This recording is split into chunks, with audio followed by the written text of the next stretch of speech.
விடுவதில்லை, நான் உன்னை என்றும் கைவிடுவதில்லை, நான் உன்னை விட்டு விலகுவதில்லை, நான் உன்னை என்று கைவிடுவதில்லை, நான் உன்னை காண்கின்ற தேவன், கண்மணி போல் உன்னை காப்பேன், நான் உன்னை காண்கிற தேவன், கண்மணி போல் உன்னை காப்பேன், நான் உன்னை விட்டு விலகுவதில்லை, நான் உன்னை என்றும் கைவிடுவதில்லை.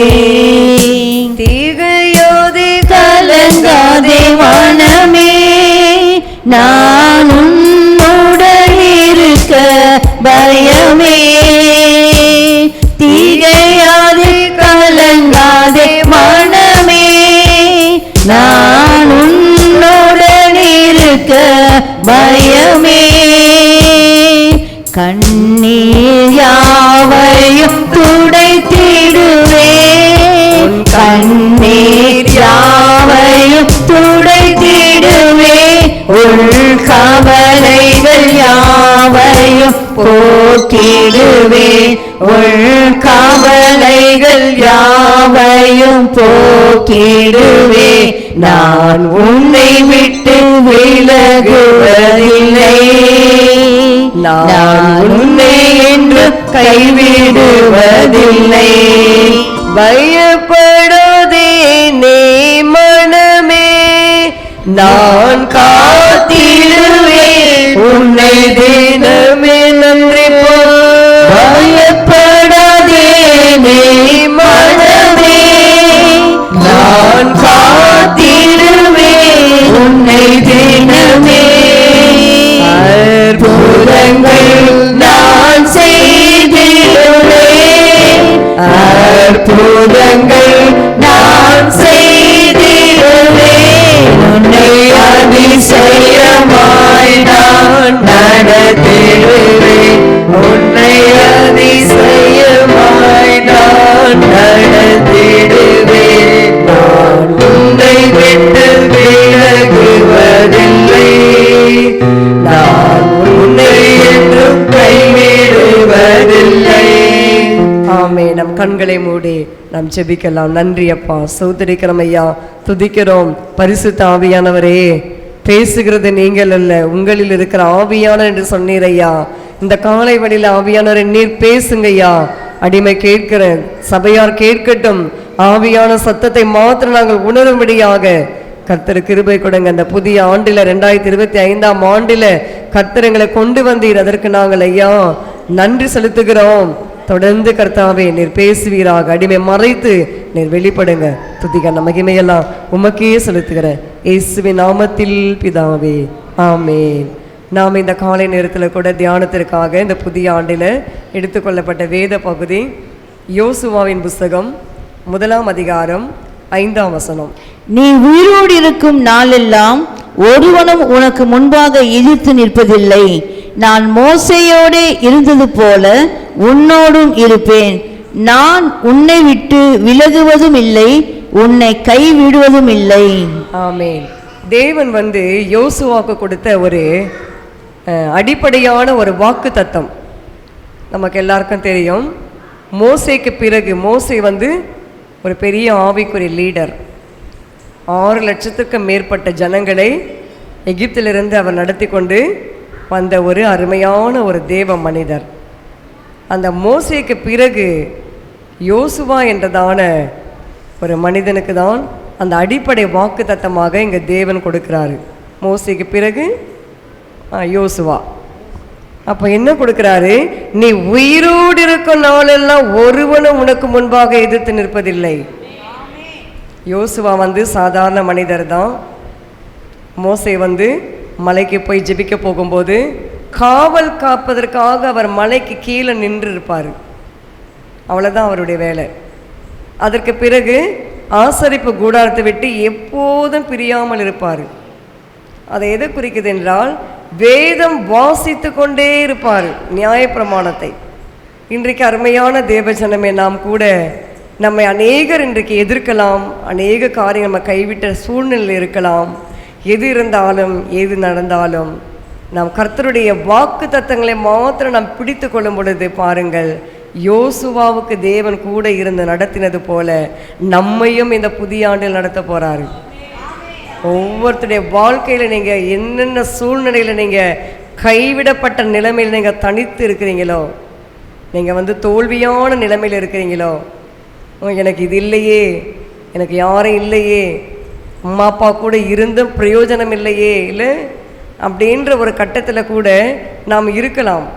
அப்படிப்பட்ட ஒரு சூழ்நிலை வந்திருக்கிற ஒவ்வொரு தேவ ஜனத்திற்கும் இந்த புதிய ஆண்டு கர்த்தர் கொடுக்கிற வாக்கு தத்தம், பலம் கொண்டு திடமனதாயிரு.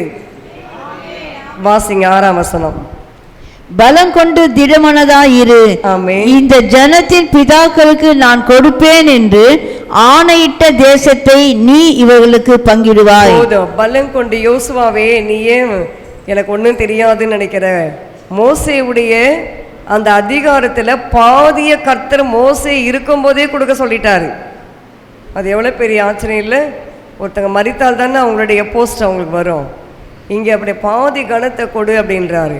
அப்படிப்பட்டதான ஒரு யோசுவாவுடைய வாழ்க்கையில் தான் கர்த்தர் ஒரு அடிப்படை வாக்கு தத்தம், எப்போதும் நான் கூட இருக்கிறேன். அப்போ இந்த புதிய ஆண்டில் இயேசு எப்போதும் நம்ம கூட இருக்க போகிறாரு. அக்னியில் நடக்கும்போது கூட இருக்க போகிறாரு. மனுஷர்கள் தலையின் மேல் ஏறி போகும்போது கூட இருப்பார். எல்லா நிலைமையும் நம்ம கைவிடப்பட்ட சூழ்நிலை விட்டாலும் அப்பயே நம்ம கூட இருப்பார். என்ன சொல்லுங்க? தாவீது எடுத்துக்கொள்ளுங்க, யோசேப்பு எடுத்துக்கொள்ளுங்க. யோசேப்பு வாலிப வயது, அண்ணன்மார்கள் அவனை எடுத்துகிட்டு போயிட்டு குழியில் போட்டாங்க. அவளை தாண்டா அவன் சொப்பனை இனிமேல் எப்படி நிறைவேறுதை நான் பார்த்துடுறேன் அப்படின்னு குழியில் கொண்டு போய் போட்டாங்க. அதில் ஒரு அண்ணனுக்கு நினைவு ஐயோ அவன் நம்ம கூட பிறந்த சகோதரனாச்சேடா, அவனை தேவையில்லாமல் விஷப்பூச்சிகள் கடித்து சாப்பிட வேண்டாம், அவனை தூக்கி அங்கே வராங்க பாருங்கள் அந்த அடிமைத்தனம் இஸ்மவேலர், அவங்களுக்கு விற்றா நமக்கு பணம் கிடைக்கும் அப்படின்னு அதில் ஒரு சகோதரனுக்கு கர்த்தர் நினைவுபடுத்தினார். இன்றைக்கு நம்மை கூட பிரியமான தேவஜனமே எல்லாருமே நம்ம மறந்துருக்கலான்னு வைத்துக்கொள்ளுங்கள். யாருமே என்னை நினைவில் வைத்து கொள்ளலை, என் காரியத்திற்காக யாருமே இல்லை, எல்லாம் என்னை மறந்துட்டாங்க அப்படின்னு நினைக்கிற நேரத்தில் தான் கர்த்தர் சொல்ற, நான் உன்னை விட்டு விலகுவதும் இல்லை, உன்னை கைவிடுவதும் இல்லை.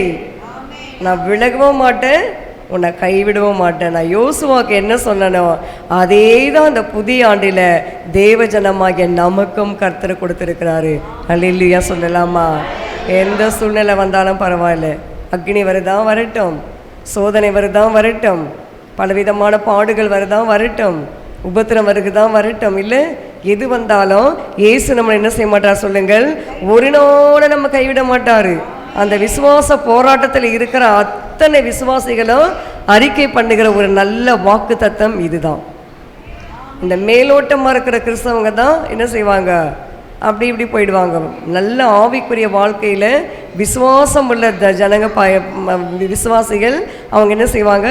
என்னை கர்த்தர் கைவிட மாட்டார், எந்த சூழ்நிலையை நான் மறக்க மாட்டார் அப்படின்னு சொல்லி என்ன செய்வார்கள்? அவர்கள் அப்படியாக அறிக்கையிடுவார்களாம். ஒரு ஆங்கில பாடல் ஒன்று உண்டு, பின்னோக்கினா பின்னோக்கினா no turning back, no turning back. அந்த பாட்டினுடைய அர்த்தம் உங்களுக்கு அந்த ஹிஸ்ட்ரி தெரியுமா? இல்லை எப்படி அந்த ஹிஸ்ட்ரி? அந்த பாட்டுக்கார ஐயாவுடைய அந்த நகை கண் இருக்கு பார்த்தீங்களா, இதை அப்படியே வலிச்சு எடுத்துட்டாங்களாம் கம்யூனிஸ்ட் தேசம். சின்ன ஒரு பின்னு வச்சு குத்தினாலே நமக்கு எவ்வளோ வலி இருக்குது. இந்த நகைக்கண் அப்படியே சதையோடு வலிச்சுட்டா என்ன வரும்? ரத்தம் கொட்டும். அந்த ரத்தத்தில் எழுதின பாட்டு தாங்க தேவஜனமே இந்த பாட்டு. பின்னோக்க நான் ஒரு நாள் நான் பின்னோக்க மாட்டேன். நம்ம எத்தனை இடர் வந்தாலும், எத்தனை போராட்டம் வந்தாலும், எத்தனை பாடுகள் வரட்டும், எல்லாம் வரட்டும், நம்ம என்ன செய்யக்கூடாது? பின்னோக்கக்கூடாது. அல்லேலூயா சொல்லலாமா? அதுக்கு முன்னாடி கர்த்தர் நமக்கு என்ன செய்வார்? பலம் கொண்டு திடமனதாக இருக்க கர்த்தர் நமக்கு ஸ்ட்ரென்தன் பண்ணுவார். நமக்கு வேண்டிய பலனை கொடுப்பாரு, நமக்கு வேண்டிய நல்ல ஆரோக்கியம் கொடுப்பாரு, நமக்கு வேண்டிய எல்லா காரியத்தையும் செய்வார். அதனால தான் மத்தேயு சுவிசேஷம் 28ஆம் அதிகாரம் 20ஆம் வசனத்தில் நான் வாசிக்கிறோம். மத்தேயு சுவிசேஷம் 28:20 இயேசு சொல்றாரு பாருங்க, நான் உங்களுக்கு கட்டளையிட்ட யாவையும் அவர்கள் கை கொள்ளும்படி அவர்களுக்கு உபதேசம் பண்ணுங்கள்.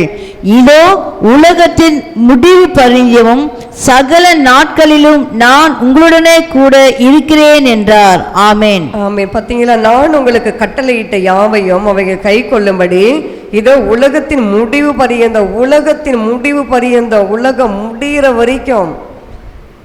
வரைக்கும் என்ன செய்தாராம்? சகல நாட்களிலும், எல்லா நாட்களிலும், உபத்திர காலம், போராட்ட காலம், பஞ்ச காலம், நல்ல காலம், செம்மையான காலம், இல்லை எத்தனை காலம் வந்தாலும் எல்லா நாட்களிலும் நான் உங்களுடனே கூட இருக்கிறேன். ஹல்லேலூயா சொல்லலாமா? I am with you. நான் உன் கூட இருக்கிறேன். நான் கூடவே இருக்கும்போது நீ என்ன பண்ணக்கூடாது? பயப்படக்கூடாது. நமக்கு பயம் வரும். எனக்கு பயம் வந்தது. 1ஆம் தேதி ஆஃப்டர் திருச்சபை என்ன ஆகுமோ, எங்கே நம்ம ஆராதிக்கிறது, என்ன செய்கிறது, என்ன பண்ணுறது, ஒன்றும் புரியல அப்படின்னு பயம். ஆனாலும் ஒரு தைரியம், இயேசு நம்மை பலப்படுத்துவார். நமக்கு வேண்டிய எல்லா உதவிகளையும் அவர் கொடுப்பார். ஹல்லேலூயா சொல்லலாமா? இந்த புதிய ஆண்டில் பயத்தோடு வந்திருக்கிறீங்களா? நான் 2025ஆம் ஆண்டு என் குடும்பத்தை எப்படி நடத்த போகிறேன்னு தெரியலையே. ஹவுஸ் ஓனர் ஒவ்வொரு வருடமும் 500 ரூபாய் ஏற்றிடுறாங்களே, 1000 ரூபாய் ஏற்றுறாங்களே, கரண்ட்டு யூனிட் ஏற்றிடுறாங்களே, அந்த மெயின்டெனன்ஸ் சார்ஜ் அப்படி இப்படின்னு ஏற்றுறாங்களே. நான் எப்படி என் குடும்பத்தை சமாளிப்பது? நான் என்ன செய்ய போகிறேன்? ஏதோ ஒரு பயம். என் வாலிப பிள்ளைகளை நான் எப்படி கர்த்தருக்குள்ளே நான் எப்படி நடத்துவேனா? என் இஷ்டம் போல என் பிள்ளைகள் இருப்பார்களா? அல்லது இந்த உலகத்தின் பிரகாரமாக என் பிள்ளைகள் ஓடுவார்களா என்று ஏதோ ஒரு பயத்தில் இன்றைக்கு நாம் இருக்கலாம். இந்த பயத்தின் ஆவியிலிருந்து தான் கர்த்தர் அந்த புதிய ஆண்டில் நமக்கு விடுதலை கொடுக்க போறாரு. ஹல்லேலூயா சொல்லலாமா? அதற்காகவே நான் உன் கூட இருக்கிறேன்றாரு. அதனால தான் சொல்றாரு, சகல நாட்களிலும் நான் உங்களுடனே கூட இருக்கிறேன். வாசிக்கலாம் எபிரேயர் புஸ்தகம் 13ஆம் அதிகாரம் 5ஆம் வசனம் 6ஆம் வசனம். எபிரேயர் 13:5-6. நீங்கள் பண ஆசை இல்லாதவர்களாய் நடந்து உங்களுக்கு இருக்கிறவைகள் போதுமென்று எண்ணுங்கள். நான் உன்னை விட்டு விலகுவதும் இல்லை, உன்னை கைவிடுவதும் இல்லை என்று சொல்லி இருக்கிறாரே. அதனாலே நாம் தைரியம் கொண்டு, கர்த்தர் எனக்கு சகாயர், நான் பயப்படேன், மனுஷன் எனக்கு என்ன செய்வான் என்று சொல்லலாமே. ஆமென். நான் உன்னை விட்டு விலகுவதும் இல்லை, உன்னை கைவிடுவதும் இல்லை என்று அவர் சொல்லி இருக்கிறாரே, ஞாபகப்படுத்துறாரு. எபிரேயர் நிருபத்தில் அப்போஸ்தலனாகிய பவுல் என்ன பண்றாரு? திரும்பவும் ஒரு விஷயம் ஞாபகப்படுத்துறாரு. நான் உன்னை விட்டு விலகுவதும் இல்லை, உன்னை கைவிடும் என்று சொல்லி இருக்கிறாரே. அடுத்து அதனாலே நாம் தைரியம் கொண்டு, தைரியம் இந்த புதிய ஆண்டில் நமக்கு தேவன் தைரியம் கொடுக்க போறாரு. அதனால தான் பாருங்களேன், நீதிமான்கள் எப்படி இருப்பாங்க சொல்லுங்க? சிங்கத்தை போல தைரியமா இருப்பாங்க. சிங்கம் தைரியமா இருக்கும். இன்னைக்கு நம்ம தேவ ஜனங்கள் எப்படி இருக்க போறீங்க? நீங்க தைரியமா இருக்கணும். எது வந்தாலும் வரட்டும், பரவாயில்ல. காற்று அடிக்கட்டும், மழை வரட்டும், புயல் வரட்டும். என்னது பெஞ்சன் புயலா? என்னதுன்னு பெஞ்சன் புயல் வரட்டும், எத்தனையோ புயல் வரட்டும், எத்தனை காற்று வீசட்டும், எது வந்தாலும் தேவ ஜனங்கள் எப்படி இருக்க போறோம்? நம்ம தைரியமா இருக்க போறோம். ஆமேனே சொல்ல மாட்டேன்றீங்க. நானே தைரியமா இருக்கிறேன். எனக்கு தைரியம் இல்லை தான், ஆனால இயேசு எனக்கு தைரியம் கொடுப்பாரு. ஹல்லேலூயா சொல்லலாமா? ஆமே. நீங்கள் அதனாலே தைரியம் கொண்டு என்ன செய்ய முடியும் சொல்லுங்க? கர்த்தர் எனக்கு சகாயர் என்று நம்ம சொல்ல முடியும். அதுக்கு ஒரு தைரியம் வேணும். அந்த தைரியம் இருந்தால்தான் கர்த்தர் எனக்கு சகாயர்னு நம்ம சொல்ல முடியும். அப்ப நான் பயப்படேன், மனுஷன் எனக்கு என்ன செய்வான்? ஒரு தம்பி என்னை கேட்டு போனாரு, நான் இல்லாம இந்த கோபாலபுரத்தில் நீ வாழ்ந்துடுறத நான் பார்த்துடுறேன். எப்படி? நான் இல்லாம இயேசு என் கூட இருக்கிறாரு. என்ன சொல்றீங்க? இயேசு இருந்தார்னா கோபாலபுரம் மாத்திரம் இல்லை, இன்டர்நேஷனல் லெவலில் நம்ம போய் வாழ்ந்து வந்துடலாம். கர்த்தர் நம்ம கூட இருப்பார். என்ன சொல்கிறீங்க? கர்த்தர் இருப்பார், இருக்க மாட்டாரா? இருப்பார். அப்போ இதை தைரியம் கொண்டு, மனுஷன் எனக்கு என்ன செய்வான்? மனுஷன் என்ன செய்ய முடியும்? வார்த்தையை கொண்டு தான் பேச முடியும். வார்த்தையினால் தான் நம்ம அதைரியப்படுத்த முடியும். வார்த்தையை கொண்டு நம்ம என்ன செய்ய, விசுவாசத்தை வலுவி போக பண்ண முடியும். ஆனால் கர்த்தர் நமக்கு எப்படி இருக்கிறார் சொல்லுங்க? சகாயராக இருக்கிறாரு. உங்களுக்கு கர்த்தர் சகாயம் பண்ண போறாரு. இந்த புதிய ஆண்டில் நீங்கள் கர்த்தர்கிட்ட தைரியமாக வந்திருக்கீங்க தானே, நம்பி தானே வந்திருக்கிறீங்க. இந்த வருடம் எப்படி இருக்க போதுன்னு சகாயம் பண்ண போறாரு. அதனால தான் அவர் சொல்றாரு, ஏசாயா 41:10, நீ பயப்படாதே, நான் உன்னுடனே இருக்கிறேன், நீ திகையாதே, நான் உன் தேவன், நான் உன்னை பலப்படுத்தி உனக்கு சகாயம் பண்ணுவேன். இல்லை வாசிக்குங்க 41:10. நீ பயப்படாதே, நான் உன்னுடனே இருக்கிறேன், திகையாதே, நான் உன் தேவன், நான் உன்னை பலப்படுத்தி உனக்கு சகாயம் பண்ணுவேன், என் நீதியின் வலது கரத்தினால் உன்னை தாங்குவேன். போதும், நீதியின் வலது கரத்தினால் கர்த்தர் நம்மை தாங்க போறாரு. இந்த புதிய ஆண்டுல பலப்படுத்துவாரு, நமக்கு வேண்டிய எல்லா சகாயம் பண்ணுவாரு. 46ஆம் சங்கீதத்தில் நம்ம என்ன வாசிக்கிறோம்? தேவன் அது நடுவில் இருக்கிறார், அது அசையாது, அதிகாலையிலே தேவன் அதற்கு சகாயம் பண்ணுவார். அப்ப நம்ம தேவன் இந்த அதிகாலை வந்திருக்கிறோம். நம்ம இந்த அதிகாலை இந்த புதிய ஆண்டுல வந்திருக்கிற கர்த்தருடைய பிள்ளைகளை ஒவ்வொருக்கும் கர்த்தர் என்ன செய்ய போறாரு சொல்லுங்க? சகாயம் பண்ண போறாரு. ஹல்லேலூயா சொல்லலாமா? ஆமென். சகாயம், உதவி. ஏற்ற நேரத்துல எலியாவுக்கு பாருங்க, உலகமே அந்த ஊரே பஞ்சம், அந்த சாரிபாத் ஊர், அந்த எல்லா ஊர் பஞ்ச நேரத்தில் எலியா ஐயா மாத்திரம் நல்லா சாப்பிட்றாரு. இல்லை, நம்ம வேதத்தில் பார்க்குறோம். அதே போல தான் உலகமே இன்றைக்கு பஞ்சத்தில் அழிந்து கொண்டிருந்தாலும், துக்கத்தில் அழிந்து கொண்டிருந்தாலும், பற்றாக்குறையில் இருந்தாலும், வியாதியில் இருந்தாலும், புதிய விதமான கொரோனா தொற்று வியாதி வந்தாலும், நமக்கு தேவன் எப்படி இருக்க போறார் சொல்லுங்க? சகாயம் பண்ண போறாரு. மறக்க கூடாது. இல்ல, நமக்கு தேவன் என்ன செய்வார் சொல்லுங்க? சகாயம் பண்ணுவாரு, ஹெல்ப் பண்ணுவாரு, உதவி செய்வாரு, எல்லா நேரத்திலையும் செய்வாரு. படிக்கிற பிள்ளைகளுக்கு செய்வாரு, வேலை செய்யறவங்களுக்கு செய்வாரு, வீட்டில் இருக்கிற சகோதரிமார்களுக்கு கர்த்தர் உதவி செய்வாரு, ஊழியம் செய்கிற கர்த்தருடைய பிள்ளைகளுக்கு உதவி செய்வாரு, பிசினஸ் பண்ற பிள்ளைகளுக்கு கர்த்தர் உதவி செய்வாரு. ஹல்லேலூயா சொல்லலாமா? அதுதான் இந்த புதிய ஆண்டில் வந்திருக்கிற கர்த்தருடைய பிள்ளைகளுக்கு கர்த்தர் என்ன செய்ய, சகாயம் பண்ணுகிற தேவனா இருக்கிறாரு. 31ஆம் அதிகாரம் உபாகமம் புஸ்தகம் 31:6 வாசிக்கலாம். நீங்கள் பலங்கொண்டு திடமனதாயிருங்கள், அவர்களுக்கு பயப்படவும் திகைக்கவும் வேண்டாம்.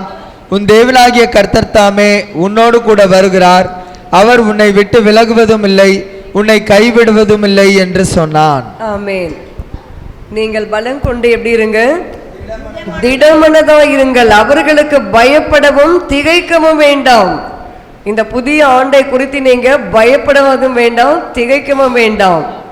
சேலரி இன்க்ரீஸ் பண்ணுவாங்களா தெரியலையே, போனஸ் கொடுப்பாங்களான்னு தெரியலையே, இன்க்ரிமெண்ட் வருமானு தெரியலையே அப்படின்னு சொல்லி நீங்கள் பயத்தோடு இருக்கலாம், கலக்கத்தோடு இருக்கலாம்.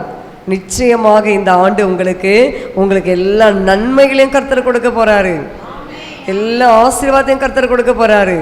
அதனால தான் அவர் சொல்றாரு, நீங்கள் பலம் கொண்டு திடமனதா இருங்க, தைரியமா இருங்க, நல்ல ஆரோக்கியமா இருங்க, நல்லா சாப்பிடுங்க, நல்ல ஜெபம் பண்ணுங்க, நல்ல வேதம் வாசிங்க. எத்தனை பேர் நீங்க புதிய ஆண்டுல பொருத்தனை பண்ணீங்க? இன்னைக்கு இப்போ இந்த ஆண்டு எத்தனை பேர் பண்ணீங்க? ஆமா, பண்ணுங்க. நான் கூட பண்ணேன் கடந்த ஆண்டு, இந்த ஆண்டு பண்ணியிருக்கிறேன். கடந்த ஆண்டு பண்ணேன், நான் வேதத்தை முழுசமாக நான் வாசித்து முடிக்கிறேன்னு.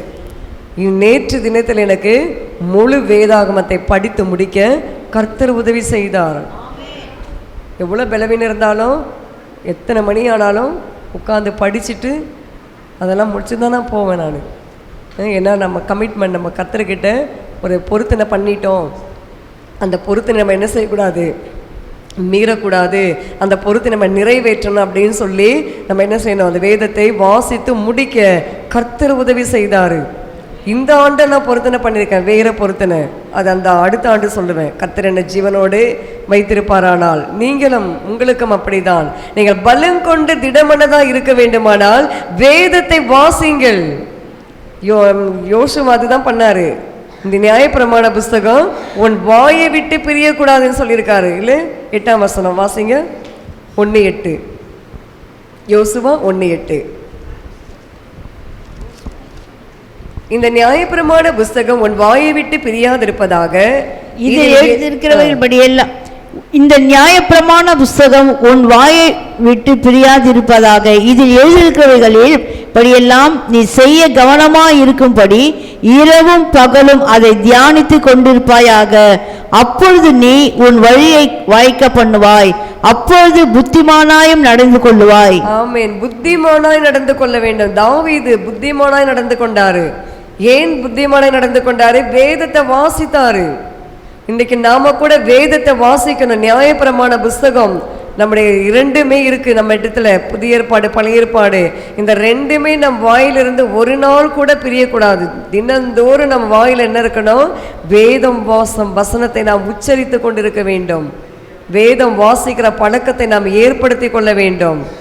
டெய்லி வேதம் வாசிக்கணும். ஒரு நாள் கூட வேதம் வாசிக்காம இருக்கக்கூடாது. தினந்தோறும் நம்ம என்ன செய்ய வேண்டும்? வேதம் வாசிக்கிற பழக்கம் உள்ளவர்களாக இருக்க வேண்டும். அப்படி இருக்கும்பொழுது மட்டும்தான் கர்த்தர் நமக்கு என்ன செய்வார் சொல்லுங்க? போகிற இடமெல்லாம் வருவார். 31:6 வாசம் இல்லையா? உபாகம் 31:6 வாசிங்க. நீங்கள் பலம் கொண்டு திடமனதாய் இருங்கள், அவர்களுக்கு பயப்படும் திகைக்கவும் வேண்டாம். உன் தேவனாகிய கர்த்தர் தாமே உன்னோட கூட வருகிறார். ஆமென். உன்னோடு கூட வருவாரு. ஆமென். நம்ம இந்த புதிய ஆண்டுல 2025ஆம் ஆண்டில் நம்ம கூட கர்த்தர் வரணும் அப்படின்னா நம்ம என்ன செய்யணும்? நியாயப்பிரமாண புஸ்தகம் வாயை விட்டு பிரியாமல் இருக்கணும். வேதம் நம் வாயில இருக்கணும். வேதமே என் மன மகிழ்ச்சி. வேதத்தை நேசிக்கிறவர்களுக்கு மிகுந்த சமாதானம் உண்டு. உன்னுடைய வேதம் என் மன மகிழ்ச்சியா இராதிருந்தால் நான் துக்கத்தில் அழிந்திருப்பேன். உன்னுடைய வேதம் எப்பொழுது நம் வாயை விட்டு என்ன செய்யக்கூடாது சொல்லுங்க? பிரியக்கூடாது. எப்போது நம் வாயில வேதம் வசனம் இருந்து கொண்டே இருக்க வேண்டாம். தூக்கத்தில் எழுப்பி கேட்டா கூட வசனத்தை சொல்லி கொண்டு இருக்கணும். நேற்று நான் செய்தி ஆயத்தப்படுத்தின்னு இருக்கிறேன். ரோசி இல்லை, ஒரு காரியத்தை துவக்கத்தை பார்க்கிலும் அது முடிவு நல்லது. அது முடிவு அது எங்கே இருக்குதுமா? அது எங்கே இருக்குதுமான்னு எனக்கு ஆச்சரியமாக இருந்தது. அப்படியா? இரு கொஞ்ச நேரம் அப்படின்னு சொல்லி பிரசங்கியில் இருக்குன்னு எடுத்தேன். பிரசங்கியில் 7ஆம் அதிகாரமும் 8ஆம் அதிகாரத்தில் இருக்குது. அப்போ பிள்ளைங்க பார்த்தீங்களா, பாலகருடைய வாயில் பெலன் உண்டு பண்ணுறாரு. அந்த பிள்ளைங்களுக்கு சண்டே ஸ்கூலில் சொல்லி கொடுக்குற வசனம் அப்படியே அதுங்க பதிய வச்சுக்கிட்டு அதை அப்படியே சொல்லி பார்க்குதுங்க. சொல்லி அதனால தான் பாருங்கள், இயேசு கிறிஸ்து கூட சின்ன வயசாக இருக்கும்போது அவர் அந்த எல்லாரும் போதகர்கள்லாம் இருக்காங்க, பெரிய பெரிய ஆட்கள் எல்லாம் இருக்காங்க. அவங்க மத்தியில் மத போதகர்கள், அவங்க மத்தியில் கூட அதிகாரத்தோடு எடுத்து அந்த ஏசையா தோல் சுருளை வாசிக்கிறாரு. அப்போ இயேசு கிறிஸ்து எந்த அளவுக்கு அவர் வார்த்தை வாயில் இருந்திருக்கு, அதே போல தான் இன்றைக்கு பிரியமான தேவஜனமே நம்முடைய வாயில கூட தேவனுடைய வார்த்தை எப்பொழுதும் இருக்க வேண்டும். அது கிருபை பொருந்தின வார்த்தையா இருக்க வேண்டும். அது மற்றவர்களுக்கு பிரயோஜனமாக இருக்க வேண்டும். அந்த வார்த்தையினால நாம் அநேகரை தைரியப்படுத்த வேண்டும். அல்லேலூயா சொல்லலாமா? ஆமென். அதே போல பாருங்க, யோவான் சுவிசேஷம் 14ஆம் அதிகாரம் 16 வாசிக்கலாம்.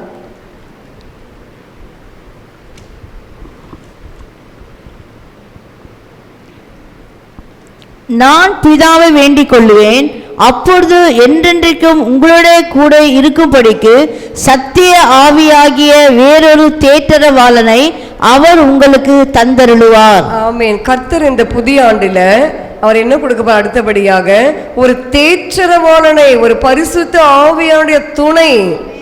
கடந்த நாட்களில் சிஸ்டர் எனக்கு கால் பண்ணி சர்ச்சை மேட்ரு விசாரிக்கும் போது ஒரு வார்த்தை சொன்னாங்க.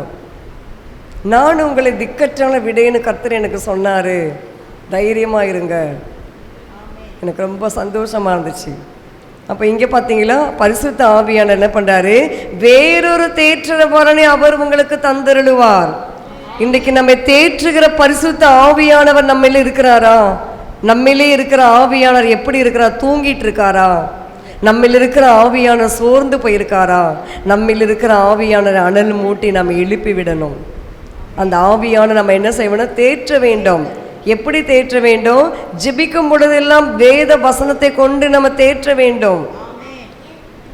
தபிதா அப்படி தான் டெலிவரிக்கு போகிறதுக்கு முன்னாடி சபையில் உட்காந்து அந்த அம்மா ஒரு 5 minutes இருக்குன்னு நினைக்கிறேன், ப்ரேயர் பண்ணிட்டு இருந்தாங்க. நான் எதிர்ச்சியாக வந்தேன். வரும்போது இங்கே சோஃபாவில் உட்காந்து கண்ணீரோடு இருந்துச்சு அந்த அம்மா. அப்போ நான் கேட்டேன், ஏன் கண்ணீரோடு இருக்கிறம்மா? இன்னும் கொஞ்சம் நேரத்தில் ஹாஸ்பிட்டலுக்கு போக போகிறேன், இதுக்கு கண்ணீரோடு இருக்கிறேன்னு கேட்டேன். நான் வந்து ஒரு சொப்பனம் கண்டம்மா, பேபி பிறக்கலை, ஏதோ ரப்பர் மாதிரி ஒரு பொம்மை மாதிரி ஏதோ ஒன்று வந்து விழுந்த மாதிரி இருக்குது, எனக்கு ரொம்ப பயமாக இருக்குது. நான் சொன்னேன், அதெல்லாம் பிசாசு வேலை. அழகான ஆண் குழந்தைய கர்த்தர் என் தரிசனத்தில் காமிச்சிருக்கிறாரு. நீ போனதும் தெரியாது வந்ததும் தெரியாது, ஆண் குழந்தைய பெற்றெடுத்துட்டு வரப்போகிற பாருன்னு சாதாரணமாக ஜெபம் பண்ணி அனுப்பினேன். கர்த்தர் அந்த ஜெபத்தை கேட்டார். அல்லேலூயா. அதே போல் கர்த்தர் பாருங்கள், அழகான ஆண் குழந்தை கர்த்தர் கொடுத்துருக்கிறாரு. அதுபோல தேவனுடைய கிருபையினால தைரியம் உள்ளவர்களாக தேற்றரவாளன் நம்மை தேற்றணும், ஆவியான நம்மை தேற்ற வேண்டும். யாராகிலும் உங்களுக்கு தெரிந்தவர்கள், நண்பர்கள், உறவினர்கள் துக்கத்தில் இருப்பார்களானால் நீங்கள் என்ன செய்ய வேண்டும்? தேவனுடைய வார்த்தையை கொண்டு அவர்களுக்கு தேற்றி ஜெபிக்க வேண்டும். இங்கே ஒரு சிஸ்டர் அப்படி தான் செஞ்சாங்க. கிறிஸ்மஸ் அன்னைக்கு, கிறிஸ்மஸ்க்கு முன்னாடி இப்போ நினைக்கிறேன், அவங்க உறவினர் வீட்டுக்கு போயிட்டு, அங்கே ரட்சிக்கப்படாத உறவினர்கள் நினைக்கிறேன், அவங்கக்கிட்ட போயிட்டு சிலதெல்லாம் கொடுத்துட்டு ஜெபம் பண்ணிட்டு கர்த்தருடைய வார்த்தையை சொல்லிட்டு வந்திருக்காங்க. இன்னைக்கு நாம கூட பிரியமானவர்களை தேற்றவா நமக்குள் இருக்கிற ஆவியானவர் மற்றவர்களை நாம் தேற்ற வேண்டும். வார்த்தையில கொண்டு நாம் மற்றவர்களை என்ன செய்ய வேண்டும்? பக்தி விருத்தி அடைய செய்வதற்காக அவர்களுக்காக நாம் ஜெபிக்க வேண்டும். அதுக்கு தான் இயேசு நம்ம கூட இருக்கிறார். அதனால தான் சொன்னாரு, இந்த புதிய ஆண்டில் நான் கூட இருக்கிறேன். ஹல்லேலூயா சொல்லலாமா? இன்னைக்கு நம்ம கூட இதுக்கு இருக்கிறாரு. தேவன் நம்மோடு கூட இருந்து நம்மை தேற்றி நம்மை பலப்படுத்தி நமக்கு சகாயம் செய்கிற தேவனா இருக்கிறாரு. அல்லேலூயா சொல்லாமா? என் கூடவே இரும் ஓ இயேசுவே, நீர் இல்லாமல் வாழ முடியாது. என் பக்கத்திலே இரும் ஓ இயேசுவே, நீர் இல்லாமல் வாழ முடியாது. ஆமென். யாத்திராம புஸ்தகம் 3ஆம் அதிகாரம் 12-14 வாசிக்கலாம். அதற்கு அவர், நான் உன்னோடே இருப்பேன். நீ ஜனத்தை எகிப்திலிருந்து அழைத்து வந்த பின் நீங்கள் இந்த மலையில் தேவனுக்கு ஆராதனை செய்வீர்கள். நான் உன்னை அனுப்பினேன் என்பதற்கு இதுவே அடையாளம் என்றார். ஆமென். இங்கே மோசேயை குறித்து நாம் வாசிக்கிறோம். மோசேக்கு கர்த்தர் சொன்னார், நீ போயிட்டு அந்த எகிப்து ராஜா கிட்ட பேசி இஸ்ரவேல் ஜனங்களை என்னை ஆராதிக்கும்படி நீ கொண்டு வா அப்படின்றாரு. அப்போ மோசே என்ன பண்ணுறாரு? பார்வோனிடத்திற்கு போகவும் இஸ்ரவேல் புத்திரை எகிப்திலிருந்து அழைத்து வரவும் நான் எம்மாத்திரம், நான் எப்படி, நான் அங்கே தானே வளர்ந்தேன், நான் பார்வோனுடைய அரண்மனை உப்பை தின்னு தான் நான் வளர்ந்தேன். அப்படி இருக்கும்போது நான் போயிட்டு எப்படி அந்த இஸ்ரவேல் ஜனங்களை நீ விடுன்னு சொல்லி நான் எப்படி கூட்டிகிட்டு வர்றது? நான் எம்மாத்திரம் அப்படின்னு சொல்லி மோசே கேட்குறாரு. அதற்கு 14 வாசிங்க. அதற்கு தேவன், இருக்கிறவராகவே இருக்கிறேன் என்று மோசேயுடனே சொல்லி இருக்கிறேன் என்பவர் என்னை உங்களிடத்திற்கு அனுப்பினார் என்று இஸ்ரவேல் புத்திரரோட சொல்வாயாக என்றார். ஆமென். அப்போ என்னை அனுப்பினது யாருன்னு நான் சொல்றேன், இருக்கிறவராக இருக்கிறேன். நீ போய் அந்த மாதிரி அவர்கிட்ட சொல்லி நீ என்ன பண்ணு, அந்த இஸ்ரவேல் ஜனங்களை எனக்காக நீ எடுத்துட்டு வா அப்படின்றார். 13 வாசிங்க. மோசே தேவனை நோக்கி, நான் அப்பொழுது மோசே தேவனை நோக்கி, நான் இஸ்ரவேல் புத்திரரிடத்தில் போய் உங்கள் பிதாக்களுடைய தேவன் உங்களிடத்தில் என்னை அனுப்பினார் என்று அவர்களுக்கு சொல்லும்போது அவருடைய நாமம் என்ன என்று அவர்கள் என்னிடத்தில் கேட்டால் நான் அவர்களுக்கு என்ன சொல்லுவேன் என்றார். ஆமா, நான் என்ன சொல்றது? நீங்க சொல்லிட்டீங்க ஈஸியா, நீ போயிட்டு கூட்டிட்டு வான்னு. எப்படி நான் போறது? நான் எம்மாத்திரம், என்னை கொன்னுடுவாங்களே, நான் எப்படி அங்கே நிற்கிறதுன்னு. நான் கூட இருக்கிற மோசே, நான் இருக்கிறவராக இருக்கிறேன். இன்னைக்கு நம்மை பார்த்து கூட அநேக காரியங்கள் நம்ம கூட கலங்கி இருக்கலாம், அநேக காரியத்தை குறித்து நம்ம கூட கவலையாக இருக்கலாம். கர்த்தர் சொல்கிறாரு, நான் கூட இருக்கிறேன். நான் இருக்கிறவரா இருக்கிறேன். நான் எப்போதும் உன் கூட தான் இருக்கிறேன். நீ தான் மறந்துட்ட. நான் எப்போதும் என்ன பண்ணுறேன், உன் கூடவே இருக்கிற மகனே மகளே, நீ ஒரு நாள் என்ன பண்ணாத, கலங்காதே. மோசேக்கு கர்த்தர் அப்படி பலப்படுத்தினாரு. அதற்கு பிறகு மோசே பாருங்க, திக்கு வாயும் மந்த நாவும் உடைய மோசையை கொண்டு கர்த்தர் 6 லட்சத்திற்கு மேற்பட்ட ஜனங்களை வழிநடத்தி கொண்டு வருவதற்கு ஒரு நல்ல தலைவராக கர்த்தர் மாற்றினார். அல்லேலூயா சொல்லலாமா? இன்றைக்கு நம்மை கூட கர்த்தர் அப்படி மாற்றுவார். எதற்குமே பிரயோஜனம் இல்லை, நான் எதுக்கும் உதவாக்கற, என்னை எல்லாரும் ஒதுக்குவாங்க, நான் ராசி இல்லை, நான் அது இல்லை இது இல்லைன்னு சொல்லி சில பேர் நம்மை ஒதுக்குவார்கள். பரவாயில்லை, ஒதுக்கட்டும். அதனால தான் தாவீது என்ற பக்தர் சொல்லுவார், தகப்பனும் தாயும் கைவிட்டாலும் கர்த்தர் என்னை சேர்த்து கொள்ளுவார். வாசிக்கலாம் அந்த வசனத்தை. சங்கீதங்களின் புஸ்தகம்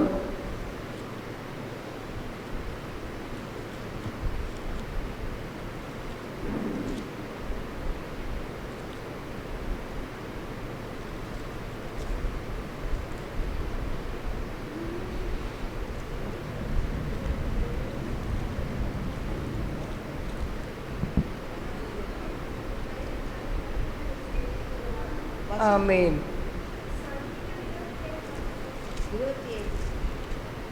சங்கீதம் 20 வாசிங்க. 27. தகப்பனும் என் தாயும் என்னை கைவிட்டாலும் கர்த்தர் என்னை சேர்த்து கொள்வார். ஆமென். தகப்பனும் தாயும் நம்மை கைவிட்டுடுவாங்க.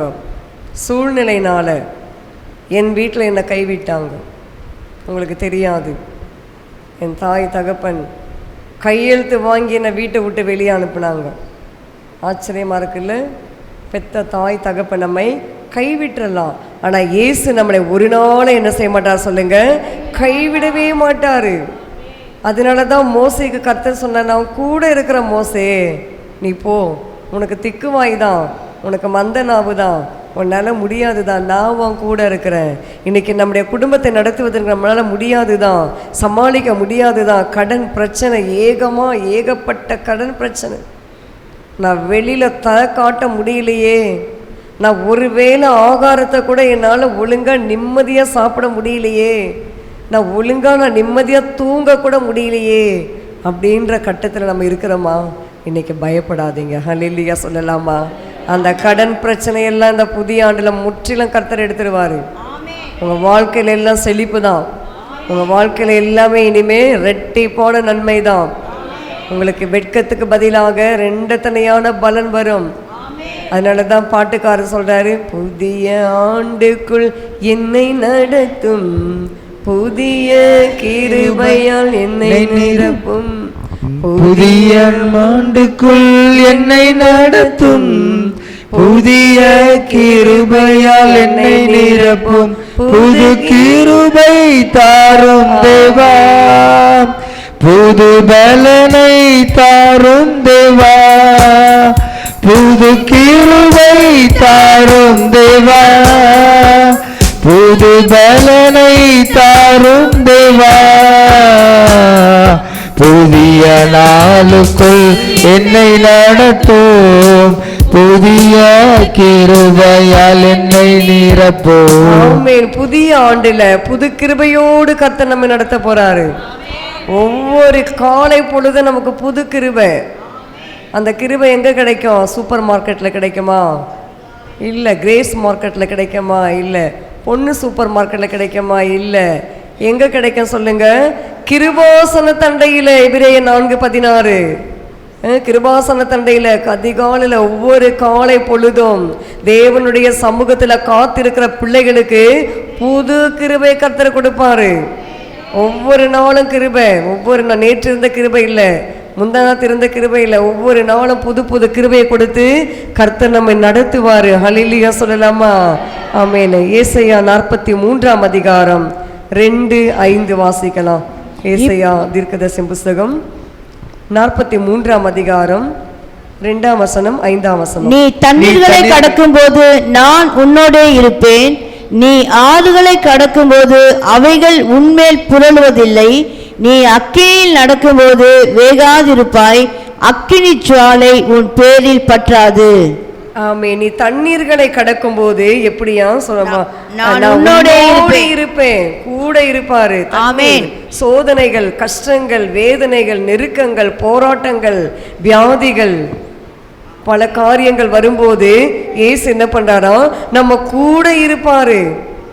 அதனால தானே பாட்டுக்காரையா ஒரு பாட்டு பாடினாரு இல்ல, அக்கினியை கடந்து வந்தோ ஆனால் சேதம் ஒன்றும் இல்லையப்பா, தண்ணீரை கடந்து வந்தோ நாங்கள் மூழ்கி போகவில்லையப்பா, எங்களை விட்டு பொழுதும் விலகலப்பா, உங்க கிருபை எங்களை விட்டு இமை பொழுதும் விலகலப்பா, எங்கள் தேவன் நீர், எங்கள் ராஜா நீர், நாங்கள் போற்றிடும் எங்கள் கண்மலை நீர், எங்கள் தேவன் நீர், எங்கள் ராஜா நீர், நாங்கள் போற்றிடும் எங்கள் கண்மலை நீர். அக்கினியில் கடந்து வந்தோ ஆனால் சேதம் ஒன்றும் இல்லையப்பா, தண்ணீரை கடந்து வந்தோ நாங்கள் மூழ்கி போகவில்லையப்பா. ஆமென். தண்ணீரை கடந்து வந்தோம், அக்கினியை கடந்து வந்தோம், ஆனாலும் நம்ம மூழ்கி போகாதபடிக்கு எவ்வளோ வெள்ளம் வந்தது. சென்னை முழுசும் வெள்ளம், தென் மாவட்டங்கள் முழுசும் வெள்ளம், ஊரே மிதந்தது இல்ல.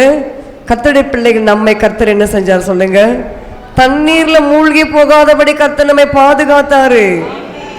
அக்னியில நடக்கும்போது நம்ம வேகாமல் இருக்க கர்த்தர் நமக்கு உதவி செய்தாரு. மனுஷருடைய வார்த்தைகள், மாந்திரிக கிரியைகள், பொல்லாத பில்லி சூனியங்கள், இதெல்லாம் அக்னியாஸ்திரங்கள். பொல்லாங்கன் எய்யும் அக்னியாஸ்திரங்களை அவிக்கத்தக்கதாக எபேசியர் 6ஆம் அதிகாரத்தில் இருக்கு. எனவே இப்படிப்பட்டதான சூழ்நிலையில கூட இயேசு நம் குடும்பத்தை கைவிடவில்லை. ஹல்லேலூயா சொல்லலாமா? இன்னமும் அவர் கைவிட மாட்டாரு. இந்த புதிய ஆண்டில் கூட பாருங்க, ஒரு நாளும் ஒரு போதும் அவர் நம்ம என்ன செய்ய மாட்டாரு, கைவிடவே மாட்டார். அதனால தான் அவர் சொல்றாரு, நான் தண்ணீரை கடக்கும் போது நான் கூட இருந்தேன், நீ ஆறுகளை கடக்கும் போது அவைகள் உன் மேல புரளுவதில்லை, நீ அக்னியில் நடக்கும் போது வேகாதிருப்பாய், அக்னி ஜுவாலை கூட உன் பேரில் பற்றாது. ஹல்லேலூயா சொல்லலாமா? இன்னைக்கு மனுஷர்கள் நம்ம தலையின் மேலே ஏறி போவாங்க. பிரியமானவர்களே, அதை பத்தி நம்ம கவலைப்பட வேண்டாம். கர்த்தருடைய வார்த்தையை மாத்து நம்ம பார்த்துக்கலாம். கர்த்தருடைய ஆவியா நம்ம தேற்றுகிறார், நம்மை பலப்படுத்துவார். பலம் கொண்டு திடமனதாயிரு, நீ போகிற இடமெல்லாம் நான் வருவேன், நான் உன் கூட இருப்பேன், உன்னை நான் காப்பாற்றுவேன், உனக்கு வேண்டியதான நான் செய்வேன். மத்திய சுவிசேஷம் 1ஆம் அதிகாரம் 23 என்ன வாசிக்கிறோம்? இம்மானுவேல் அப்படின்னு ஒரு குமாரன் பிறப்பார். இம்மானுவேல் என்பதற்கு என்ன அர்த்தம் சொல்லுங்க? தேவன் நம்மோடு இருக்கிறார் என்று. அப்ப இம்மானுவேலே நீங்க ஜெபம் பண்ணிட்டு போயிருங்க, தேவன் அவங்க கூட இருப்பாரு. அதனாலதான் நான் நினைக்கிறேன், ஐயா அடிக்கடி கையை உயர்த்தி பரிசுத்த இம்மானுவேலே அப்படின்னுவாரு. அந்த ஒரு சின்ன ஜெபம் போதும். இம்மானுவேலே படிக்கிற பிள்ளைங்க, எக்ஸாம் எழுதுற பிள்ளைங்க, இம்மானுவேலே அப்படின்னு சொல்லிட்டு போங்க, இயேசு உங்க கூட இருப்பாரு. ஹல்லேலூயா சொல்லலாமா? இந்த புதிய ஆண்டில இம்மானுவேல் உங்க கூட இருப்பாரு. அதுக்காகவே இம்மானுவேல் கொடுக்கப்பட்டார். நம்ம கூட இருப்பதற்காகவே கொடுக்கப்பட்டு நம் குடும்பத்தை காப்பாற்றுவதற்காக இம்மானுவேல் கொடுக்கப்பட்டார். இந்த புதிய ஆண்டில நம்மை கர்த்தர் காப்பாற்ற போகிறார், நம்மை பாதுகாக்க போறார், நம்ம கூட இருக்க போறார், நம்மை வழி நடத்த போறார். அது மாத்திரமல்ல, ஆதியாகம புஸ்தகம் 28ஆம் அதிகாரம் 15ஆம் வசனத்துல நான் வாசிக்கிற வாசிங்கள். ஆதியாகமம் 28:15. நான் உன்னோடு இருந்து நீ போகிற இடத்திலெல்லாம் உன்னை காத்து இந்த தேசத்திற்கு உன்னை திரும்பி வர பண்ணுவேன், நான் உனக்கு சொன்னதை செய்யும் அளவும் உன்னை கைவிடுவதில்லை என்றார். ஆமென். இந்த இடத்துல நம்ம யாரை குறித்து வாசிக்கிறோம்? யாக்கோபை குறித்து நாம் வாசிக்கிறோம். அப்போ நான் யாக்கோபோடு கர்த்தர் இருந்து நீ போகிற இடத்துல எல்லாம் உன்னை காத்து. இந்த 2025ஆம் ஆண்டுல வந்திருக்கிற தேவ ஜனமே, கர்த்தர் நம்ம போகிற இடத்துல எல்லாம் நம்மோடு கூட இருந்து நம்மை காக்க போறாரு. அதனால்தான் எரேமியால வாசிக்கிற 1ஆம் அதிகாரத்துல, நான் உன்னை காக்கும்படிக்கு உன்னுடனே இருக்கிறேன், அப்ப இந்த புதிய ஆண்டுல கர்த்தர் நம்மை காக்க போறாரு, நம்ம குடும்பத்தை காப்பாரு, நம் பிள்ளைகளை காப்பாரு. நம் பிள்ளைகள் ஸ்கூலுக்கு போகும்போது ஜெபம் பண்ணுங்க, ஜெபம் பண்ணி நம்ம அனுப்பும்போது நம் பிள்ளைகளை பாதுகாப்பாரு, நம் பிள்ளைகளுக்கு அடைக்கலம் கொடுப்பாரு, நம் பிள்ளைகளை எந்த வன்கண் ஆவி தொடாது, நம் பிள்ளைகளை எந்த மாந்திரிக கிரியைகள் அணுகாது, நம் பிள்ளைகளை எந்த விதமான பொறாமை எரிச்சலின் ஆவிகள் டச் பண்ணாது. ஹல்லேலூயா சொல்லலாமா?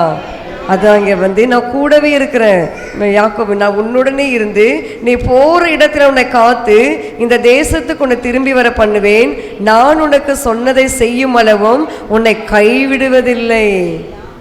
அதுதான் அங்கே முக்கியமானது. கர்த்தர் நமக்கு கானான் தேசமாகிய சீயோன்ல எடுத்துட்டு போயிட்டு நம்மளை சேர்க்கிற வரைக்கும் நம்மளை கைவிட மாட்டாரு. ஆமேன் 2 பேர் தான் சொன்னாங்க இல்லை? அப்போ எல்லாம் இங்கே தான் இருக்க போகிறீங்களோ? நான் போயிடுறேன்ப்பா சீயோனுக்கு. இல்லை, நம்ம சீயோனுக்கு நம்மளை போகிற வரைக்கும் கர்த்தர் நம்ம கைவிட மாட்டாரு. சீயோன் லேசான பயணம் இல்லை, சீயோன் கடினமான பயணம். சீயோனுக்கு போக வேண்டுமானால் உலகத்தை வெறுக்கணும், சீயோனுக்கு போக வேண்டுமானால் தேவனோடு உறவாடணும், சீயோனுக்கு போக வேண்டுமானால் உலக ஸ்நேகத்தை எல்லாம் கம்ப்ளீட்டாக உதறிடணும். கர்த்தரே எனக்கு போதும், கர்த்தர் தான் எனக்கு பங்கு. அதனால தான் பழைய ஏற்பாட்டில் லேவியருக்கு கர்த்தர் பங்கு இல்லை. லேவியரெல்லாம் யார்? கர்த்தருடையங்க, கர்த்தர் தான் அவங்க சொத்து, வேறு யாரும் கிடையாது லேவியருக்கு. அதே போல் இன்றைக்கி நம்ம சீயோன் வாசிகள், சீயோனுக்கு நம்ம போய் சேர்ற வரைக்கும் தேவன் நம்மை கைவிட மாட்டார். நம்ம அழைத்த அழைப்பே அதுக்கு தான், சீயோனுக்கு போகுது. அதனால தான் நம்ம பாடலையே அந்த பாட்டில் கர்த்தரின் வருகை நாளினிலே சபையை ஆயத்தப்படுத்திடுவார், சபையை ஆயத்தப்படுத்துவார். சபை சீயோன். இன்னைக்கு நம்ம போய் சபை மணவாளனை நாம் சந்திக்க வேண்டும். மணவாளனை சந்திக்க வேண்டுமானால் மணவாட்டியாகிய நாம் கர்த்தருடைய கிருபையில் எப்படி இருக்க வேண்டும்? ஆயத்தமாக இருக்க வேண்டும். ஹல்லேலூயா சொல்லலாமா? ஆமென். வாசிக்கலாம். அப்போஸ்தலர் நடபடிகள் புஸ்தகம் 27ஆம் அதிகாரம். அப்போஸ்தலனாகிய பவுலை குறித்து நாம் வாசிக்கிறோம். 27, 24, 25. பவுலே, பயப்படாதே, நீ ராயனுக்கு முன்பாக நிற்க வேண்டும். இதோ உன்னுடனே கூட யாத்திரை பண்ணுகிற யாவரையும் தேவன் உனக்கு தயவு பண்ணினார் என்றான். ஆனபடியினால் மனுஷரே, திடமனதாய் இருங்கள், எனக்கு சொல்லப்பட்ட பிரகாரமாகவே நடக்கும் என்று தேவனிடத்தில் நம்பிக்கையாய் இருக்கிறேன். ஆமென். பவுல் இந்த இடத்துல பார்த்தீங்கன்னா அத்தேனே பட்டணத்தில் அவர் அந்த வழியாக வரும் பொழுது அவருக்கு ஒரு பயங்கரமான ஒரு சோதனை. அந்த சோதனை நேரத்தில் தான் பாரு, பவுலே நீ பயப்படாதே, ராயனுக்கு முன்பாக நீ நிற்க வேண்டும். இதோ நான் உன்னுடனே யாத்திரை பண்ணுகிற யாவரையும் தேவன் உனக்கு தயவு பண்ணினார். அப்போ அப்போஸ்தலனாகிய பவுல் மூலமாக அங்கே யாத்திரை பண்ணுகிற அந்த ஜேர்னி, அந்த பிரயாணம் பண்ணுகிற அத்தனை பேருக்கும் தேவன் என்ன செய்கிறாரு? தயவு பாராட்டுறாரு. இன்றைக்கு அரேசன் சயின்ஸ் சர்ச் இன்டர்நேஷ்னல் தேவ ஜனங்கள் ஒவ்வொரு குடும்பங்கள் மூலமாக நம்ம தமிழ்நாட்டுக்கு தேவன் தயவு செய்யணும். ஆமேனே சொல்ல மாட்டேன்றீங்க. நான் எப்படிங்க சிஸ்டர்? முதல்வர் ஐயாவுக்காக ஜெபம் பண்ணுங்க, மாவட்ட ஆட்சியாளர்களுக்காக ஜெபம் பண்ணுங்க, வார்டு மெம்பர்களுக்காக ஜெபம் பண்ணுங்க, வட்ட செயலாளர் அவங்களுக்காக ஜெபம் பண்ணுங்க. அப்படி பண்ணும்போது பவுல், அப்போஸ்தலனாகிய பவுல் நிமித்தம் தயவு செய்த கர்த்தர் அந்த கப்பலில் எத்தனை பேர் போனாங்களோ அத்தனை பேரும் அங்கே வருகிற அந்த காரியம், ஆபத்து, விபத்து, மரணங்கள் வராமல் இருப்பதற்காக தான் அப்போஸ்தலனாகிய பவுல் மூலமாக தயவு பண்ணினார். இன்றைக்கு நம்முடைய தேசத்தில் பலவிதமான ஆபத்து, பலவிதமான தீமையான காரியங்கள் வராமல் இருக்க வேண்டுமானால் நாம் ஜெபிக்கும் பொழுது நம்மை கொண்டு கர்த்தர் தயவு செய்வார். அதுக்கு தான் நம்ம தேசத்துக்காக ஜெபிக்க சொல்கிறோம். அதுக்கு தான் நம்ம என்ன செய்கிறோம்? தலைவர்களுக்காக ஜெபிக்க சொல்கிறோம். அதனால தான் நம்ம என்ன செய்கிறோம்? எல்லாருக்காக ஜெபிங்க. எல்லா மனுஷரும் ரட்சிக்கப்பட வேண்டும், இல்லை எல்லாரும் மனம் திரும்ப வேண்டும். அதுவே அவருடைய சித்தமுள்ளவராக இருக்கிறார். வாசிக்கலாம். எல்லாரும் மனம் திரும்ப வேண்டும் என்று அவர், அது தேவனுக்கு சித்தமாக இருக்கிறது. அது சித்தமான காரியம். எல்லாமே திருடர்கள் முதற்கொண்டு, கொலைகாரர்கள் முதற்கொண்டு எல்லாருமே என்ன செய்ய வேண்டும்? ரட்சிக்கப்பட வேண்டும். 1 தீமோத்தேயு 2:4. எல்லா மனுஷரும் ரட்சிக்கப்படவும் சத்தியத்தை அறிகிற அறிவை அடையவும் அவர் சித்தமுள்ளவராய் இருக்கிறார். நாம எல்லா மனுஷரும் ரட்சிக்கப்பட வேண்டும். தலைவர் முதற்கொண்டு கைதிகள் முதற்கொண்டு சிறைச்சாலையில் இருக்கிற கைதிகள் அவர்களுக்காக நாம் ஜெபிக்க வேண்டும். அவர்களும் இன்றைக்கு நிறைய பேர் மனம் திரும்பி அங்கேயே ஞானஸ்நானம் எடுத்து அங்கேயே அவங்க சாட்சிகளாக இருக்கிறார்கள்.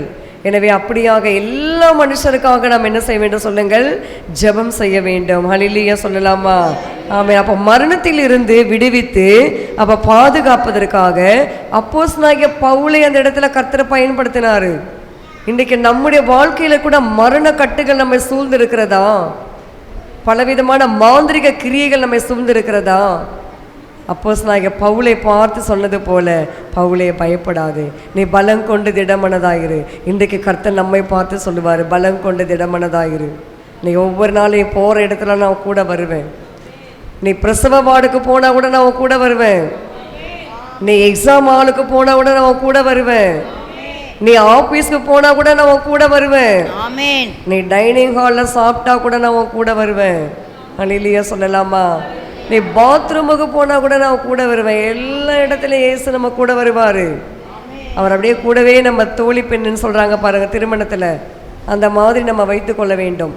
நம்முடைய இயேசப்பாவை தோழி பெண்ணாக வைத்து கொள்ளணும். எப்போது நம்ம கூட வந்துக்கிட்டே இருக்கணும். நம்ம கண்ணுக்கு தெரியாது அவர் நம்ம கூட இருக்கிறன்னு, ஆனால் அவர் மறைமுகமாக இருந்து சில காரியங்களை செய்வார். நம்ம போயிட்டு திரும்பி வர்றதெல்லாம் யாருடைய தயவுன்னு நினைக்கிறீங்க? கர்த்தருடைய தயவு. ஹல்லேலூயா சொல்லலாமா? கர்த்தர் நம்ம இந்த ஆண்டு முழுவதுமாக நம்ம அப்படியாக காப்பாற்ற போகிறார். ஆதியாகமம் புத்தகம் 39ஆம் அதிகாரம் 1-2 நாம் யோசேப்பை குறித்து வாசிக்கிறோம். யோசேப்போடு கூட கர்த்தர் இருந்தபடினால அவன் காரிய சித்தியுள்ளவனாக மாறினான்.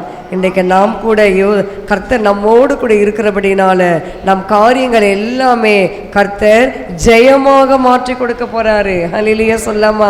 39ஆம் அதிகாரம் 1-2. யோசேப்பு எகிப்துக்கு கொண்டு போகப்பட்டான். பார்வோனுடைய பிரதானியும் தலையாரிகளுக்கு அதிபதியுமாகிய போத்திபார் என எகிப்து தேசத்தான் அவனை அவ்விடத்திற்கு கொண்டு வந்த இஸ்மவேலரிடத்தில் விலைக்கு வாங்கினான். கர்த்தர் யோசேப்போடு இருந்தார். அவன் காரிய சித்தி உள்ளவனானான். அவன் எகிப்தியனாகிய தன் எஜமானுடைய வீட்டிலே இருந்தான். கர்த்தர் யோசேப்போடு இருந்தார். அதனால அவர் என்ன பண்ணாரு? காரிய சித்தி உள்ளவனாய் மாறினான். அது மாத்திரமல்ல, அவன் இருந்த அந்த எஜமான் வீட்டுக்கு கூட அவன் ஆசீர்வாதமாய் மாற்றினார். இன்றைக்கு நம்மை கொண்டு கூட கர்த்தர் எல்லாருக்கும் ஆசீர்வாதமாக மாற்ற வேண்டும். நாம் வேலை செய்கிற வேலை ஸ்தலம், நமக்கு மேலே இருக்கிற அதிகாரிகள், நமக்கு கீழே இருக்கிற ஒர்க்கர்ஸ் எல்லாருக்குமே நம்ம எப்படி இருக்க வேண்டும்? ஆசீர்வாதமாக இருக்க வேண்டும்.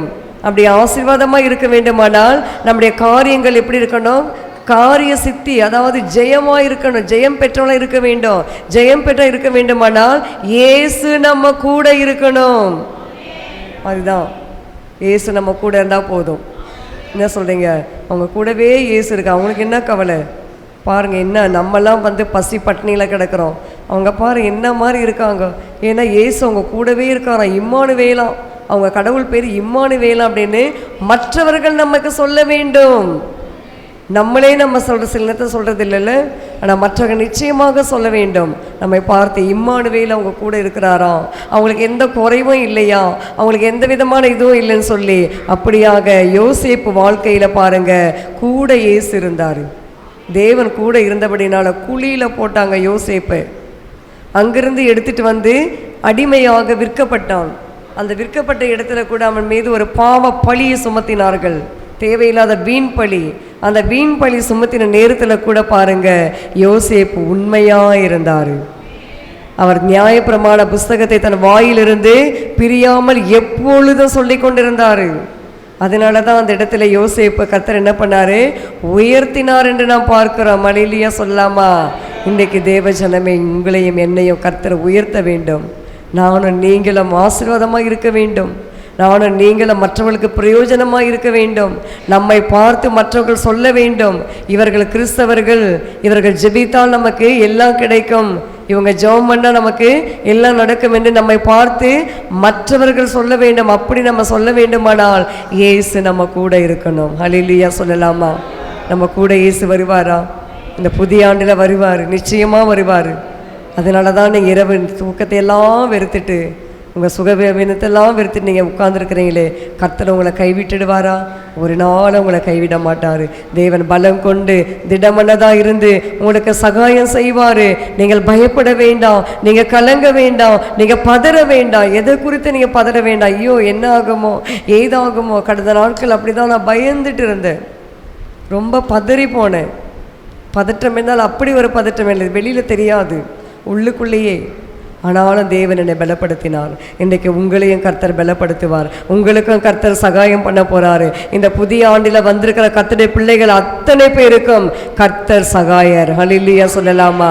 அவர் ஒரு நாளும் ஒருபோதும் நம்மை விட்டு விலகவே மாட்டார், நம்மை கைவிடவே மாட்டார். ஆமேன், ஹல்லேலூயா. இந்த பாடலை ஒரு முறை மாத்திரம் பாடி நான் முடிக்கலாம். ஹல்லேலூயா. கைவிடார் கைவிடார் இயேசு நம்மை கைவிடா, இயேசு நம்மை கைவிடா, கைவிடா கைவிடார் இயேசு நம்மை கைவிடார், இயேசு நம்மை கைவிடார். பலம் கொண்டு திடமனதாய் காப்பார், போகும் இடமெல்லாம் வந்திடுவார். பலம் கொண்டு திடமனதாய் காப்பார், போகும் இடமெல்லாம் வந்திடுவார். கைவிடார் கைவிடார் இயேசு நம்மை கைவிடார், இயேசு நம்மை கைவிடார். கலங்காதே மனம் பதறாதே, கர்த்தர் உன்னை காத்திடுவார். கலங்காதே மனம் பதறாதே, கர்த்தர் உன்னை காத்திடுவார்.